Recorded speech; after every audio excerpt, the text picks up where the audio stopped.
Hey, it's Michael Saul, but everybody calls me Tiny, so you can too. And this video is, it's time for the big fight.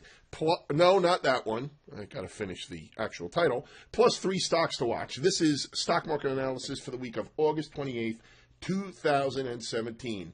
And if you saw the fight on Saturday night, or I guess the circus, I like to call it, I know a lot of people that ordered it and watched it and thought it was worth the money. Me, I was not going to pay for that. I tried to actually go out to a couple of places, but it was so jammed. It's more an event than actually, oh, let's go and see a good fight. It was curiosity that brought people there, and that's fine. I did sit on my couch and kept refreshing my smartphone. That's the word. Refreshing my smartphone and looking for updates on Yahoo. So I was interested too, but I did not give McGregor a snowball's chance in hell.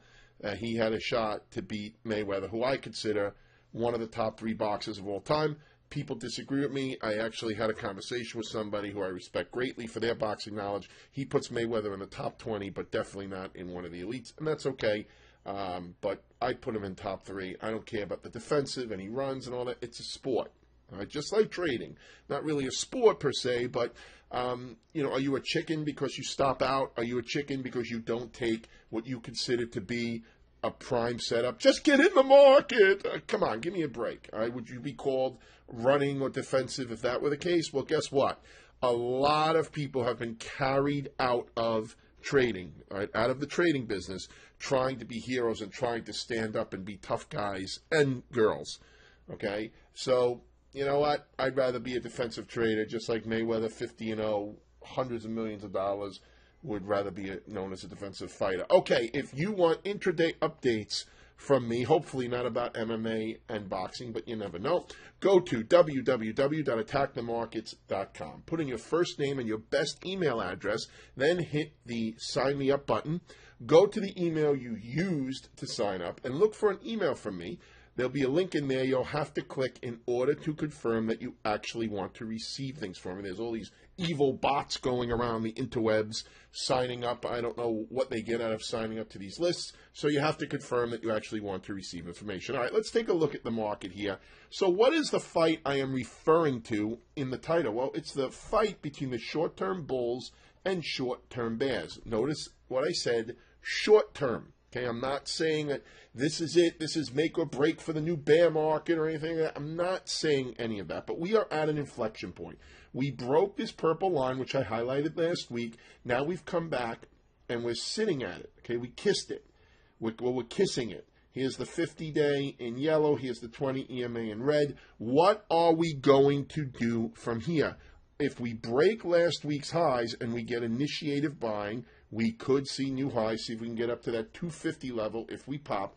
But if not, and this is just a little correction after this push down, then look for us to test this support point right here. And if this breaks, we do have a chance at the 200-day moving average, which right now is lined up at the May lows, but it's moving at a pretty nice angle. So it will probably be higher if it does break and continues to go down. Okay, whatever it is. But just watch the 200-day and this May low. Now, what is my opinion on what will happen? My opinion is that we're at an inflection point and it's time to wait and see. Okay, the 3 parts of a perfect trade setup are strategy, tactic, and location. Right now, we are at the location.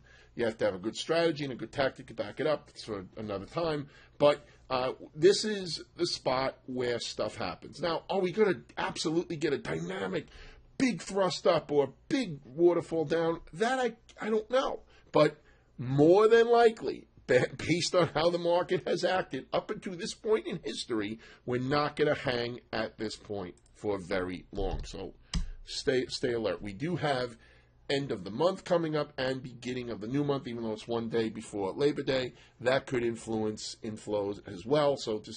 But again, I want to see the market's reaction to it rather than just try to guess which way it's going to go. Here's the Dow, looks similar to the S&P. Here's the NASDAQ. NASDAQ holding up a little bit better. I have to rearrange these lines like this. Terrible. Terrible, terrible drawing here, but okay. Let's see if I can do this. Don't want to waste a lot of time on this, but yeah, that's not really that. Okay, so it's looking a little bit better than the S&P 500, holding up a little bit better. But again, I want to see the bulls come in, try to break out here, and see if they could get going. Here's the mid caps. Okay, so the mid caps are kissing their 200-day, right? They broke below the 200-day. Now they're back up, right? Old support becomes resistance, so we want to watch here to see what we do here. Does it drop out of here? Watch the March lows on the mid caps, and then you got the Russell, same thing. Okay, came through the 200-day, back up, kissing it. The Doji, I mean, it's like, yeah, you couldn't get a better, hey, it's let's wait for the move kind of symbol than the Doji at the 200-day that was recently broken. So let's see, are we going to be able to lift it up, or are we going to be rolling back over? You watch the previous August lows first, and then you look at these March lows here. To me, if I was just looking at slicing this one segment out, it would look like a continuation pattern for us to go lower here. But again, not calling the big bear market or anything like that. And boy, a lot of people have been carried out. A lot of money have been lost betting against this huge bull market that we have seen. Will it end one day? Absolutely. But is it this week? I'm not so sure. We are under the 200-day moving average, so I can look potentially at short side trades on the Russell, but the indexes that were not under the 200-day on, I have to be a little bit more cautious with that. All right, let's take a look at some sectors. Semiconductors are still coiled up here, not really telling us much. Here's clad tanker, though. Like, look at this one, right? So we talked about this, and we talked to watch this one.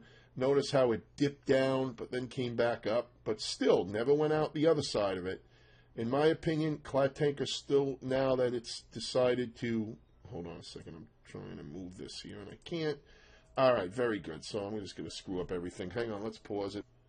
And, of course, as soon as I paused it, it took me like 5 seconds. All right, anyway, so now we have to redraw the lines, and we could still watch here. We could still watch to see if it releases to the downside out of here. It's on the 200-day moving average. It's not staying there forever. Yes, it has stayed there for about a month, but that's not forever. Okay, here's Intel. Yeah, I mean, the pop up and then the move down. I don't know. Not really. Overall, Intel is more of just a range.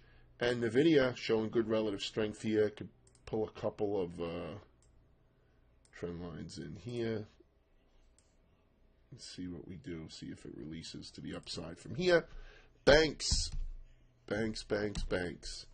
So the banks just shy of the 200-day before it bounced. Again, I mean, is this a short? Between the 50 and the 200, is this a short sign, signal, or sign, whatever you want to use? Not really, but it's not looking super strong here either. Here's Bank of America, looks the same. Here's JP Morgan, looking better than Bank of America. Citigroup looking better than Bank of America.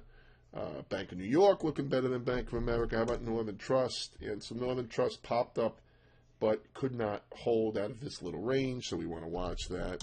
Look at Zion. Okay. I mean, nothing's like, oh my goodness, we got to get into these. Got to get into these stocks. Now, here's the broker-dealer index. So after the push down through the 50-day, here's the bounce back up. Is this going to hold resistance and roll it over? Here's Goldman sitting under its 200-day moving average, but hanging off. I like to call this pattern bat patterns. And it's, you know what, I shouldn't call it a bat pattern. I like to call it bats. There is such thing as a bat pattern. It's a harmonic pattern and all that, so I don't want to confuse anybody, but I just call it bats because look how they're hanging off the perch here, right? Like bats would do. Okay, so it's not a bat pattern. I don't want to confuse, especially myself. I don't want to confuse. All right, so here's Morgan Stanley. Let's look at the biotechs. I'm not seeing anything that's really getting me crazy to, oh my goodness, we got to get in the financials just yet. So biotechs are trying. Right, they had a divergence up here. They had a smaller divergence down here, although I like at least 8 bars in between my divergences. But right here, you're right on the 50-day moving average. So this is at a small inflection point as well. Here's the leveraged vehicle, Labu, if you want. Here's like a Biogen, still sitting on top of its 200-day moving average. And here's Gilead, similar, acting a little bit better than Biogen. How about the big stocks like Amazon? Yeah, so Amazon, after Bezos was the richest guy in the world for a few hours here, right now it's kind of in a little bit of a pullback.